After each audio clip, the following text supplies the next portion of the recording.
चार लोग क्या कहेंगे, समाज क्या कहेगा। ये चीज इतनी ज्यादा पॉपुलर है कि जब हम कोई भी काम करने जाते हैं तो सबसे पहले जहन में यही बात आती है कि चार लोग क्या कहेंगे और समाज क्या कहेगा। और इस चीज का ध्यान सबसे ज्यादा प्रेमी युगल करते हैं। अगर वो आपस में प्रेम कर रहे होते हैं तो उनको इस चीज की फिक्र सबसे ज्यादा रहती है कि अगर हमें अपना भविष्य एक साथ जोड़ना है तो समाज को सबसे पहले देखना पड़ेगा, क्योंकि समाज उनका समर्थन करे ये बात बहुत हद तक कम देखी जाती है। और ये आज की जो कहानी है ये बहरिया थाना क्षेत्र गाजीपुर से जुड़ी हुई है, जिसमें आप इस कहानी को पूरा सुनेंगे तो आपको ये चीज समझ में आ जाएगी कि मैंने ऐसा क्यों बोला। और इसमें बहुत सारे प्रश्न भी खड़े होते हैं और हमें समाज पे बनाए हुए नियमों पे भी प्रश्न खड़े होते हैं। नमस्कार, मेरा नाम है जीआरडी और आप देख रहे हैं 8pm विद जीआरडी। आज की कहानी हम शुरुआत करते हैं और आपको बताते हैं। सबसे पहले जानिए बहरिया थाना क्षेत्र गाजीपुर उत्तर प्रदेश की ये घटना है और कहानी की शुरुआत हम करते हैं। हम इसमें नाम थोड़े से परिवर्तित कर दे रहे हैं, इसलिए जो प्रेमी और प्रेमिका होते हैं ये दोनों का जो घर होता है वो आसपास, मतलब एक गांव दूसरा गांव, जो गांव आपस में सटे होते हैं वैसे इनका कुछ स्ट्रक्चर होता है इनके गांव का।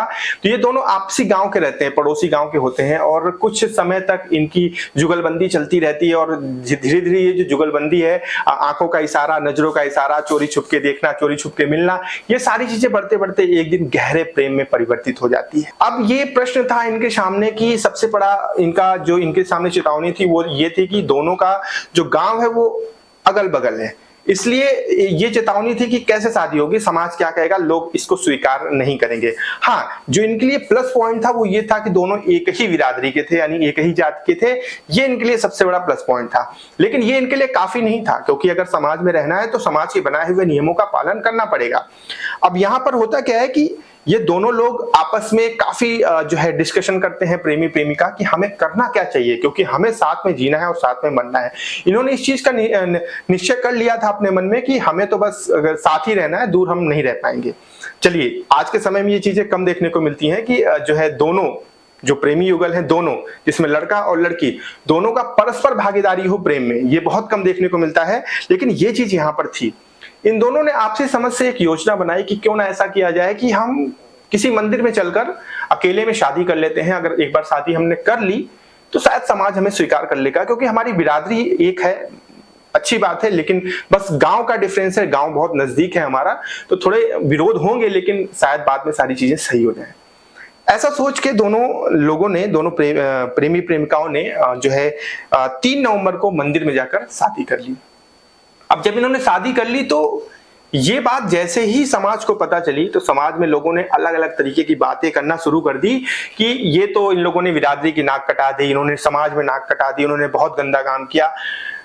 तरह तरह की बातें चलने लगी। और उस वक्त जो उस गांव के जो मुखिया, मतलब जिसे प्रधान कहते हैं, उनका नाम ब्रिजेश यादव, वो उनको जब ये बात पता चली तो उन्हें ऐसा लगा कि उनको ये बात रास नहीं आई, क्योंकि जैसे ही उनको ये बात पता चली वो एकदम आग बबूला हो गए कि ऐसे कैसे हो गया, हमारे गांव में ऐसी हरकत कोई कैसे कर सकता है और इतना हिम्मत कैसे आ गया कि मंदिर में जाकर शादी कर लिया दोनों ने।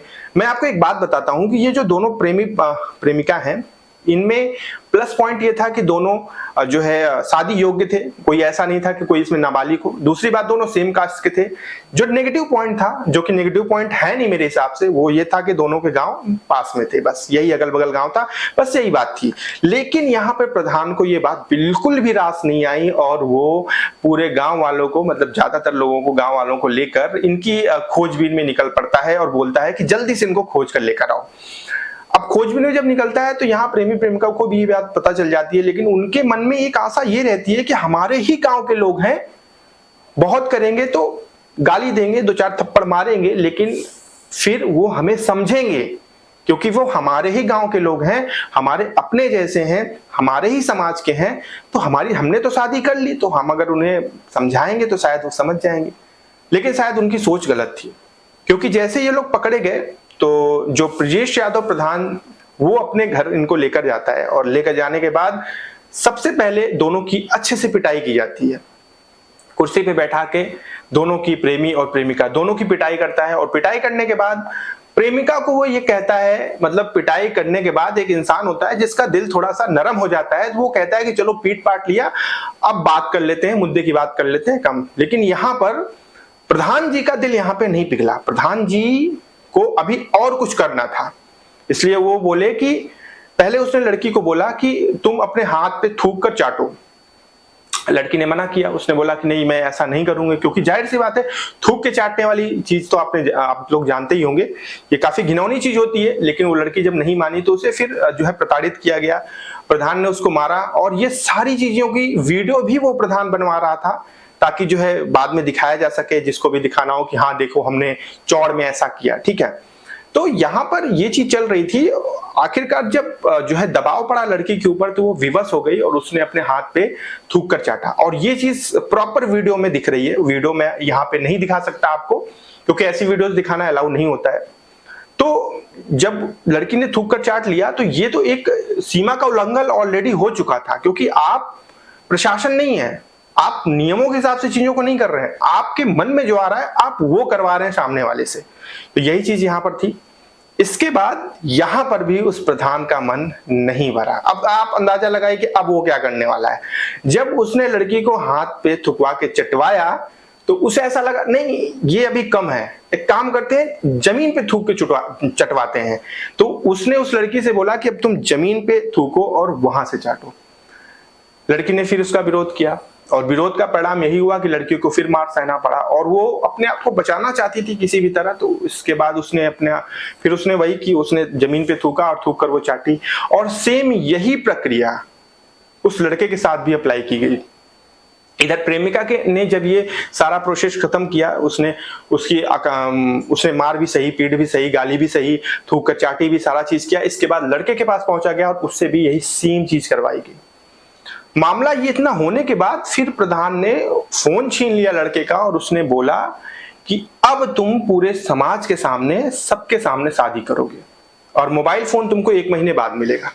बहुत बड़ा प्रश्न उठता है कि जब प्रधान को ये चीज करनी ही थी कि तुम्हें समाज के सामने शादी करनी है, तो अब अगर वो बच्चे समाज के सामने, अगर वो प्रेमी युगल समाज के सामने शादी कर लेते हैं, करेंगे, जाहिर सी बात है करते हैं, और वो पति पत्नी बन जाएंगे, तो उन्हें जीवन भर इस चीज का तो मलाल रहेगा ना कि उन्होंने थूक कर चाटा। जब आपको शादी उनकी करवानी ही थी तो आपको ये चीज करवाने की क्या जरूरत थी?